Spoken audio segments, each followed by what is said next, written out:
Mapuso sa Bacolod City naman, Barangay Handumanan, ginapangunahan ng People's Petition. Batok sa pigaw nga serbisyo sang Basiwa Prime Water sa syudad. Mga dalagko nga barangay sa Bacolod, magaupod ayhan sa tikang. Yaring balita nga itong gintutuka.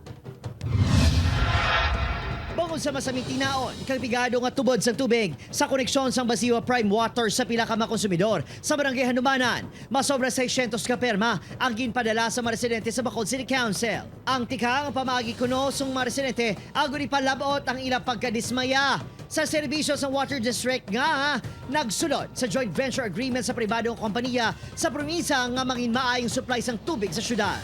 Langgaw o kung pula-pula gadya daw ka ano.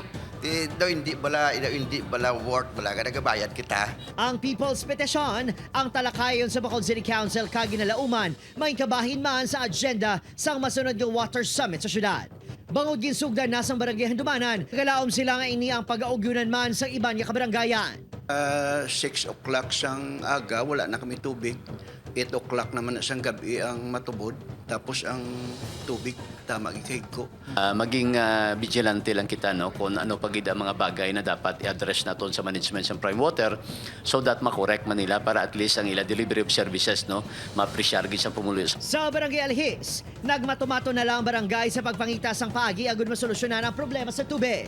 Mga kapurukan nga nagreklamo, kung makatag sila sa konsang 2 meters,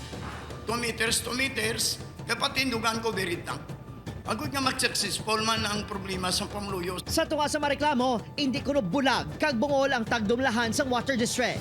We will answer all the necessary questions because we are really acting proactively to, we call these challenges, to address these challenges. Nagpabutyag ba na Basiwa nga handa sila sa kung sino man ang bagong water concessionaires nga mag-operate sa Bacolod City matapos kinbaton na sa alkalde ang proposal. Nahibaluan nga ginapanawagan sa grupo nga amlig tubig nga abolish ang 25-year contract sa JVA sa Basiwa kag Prime Water.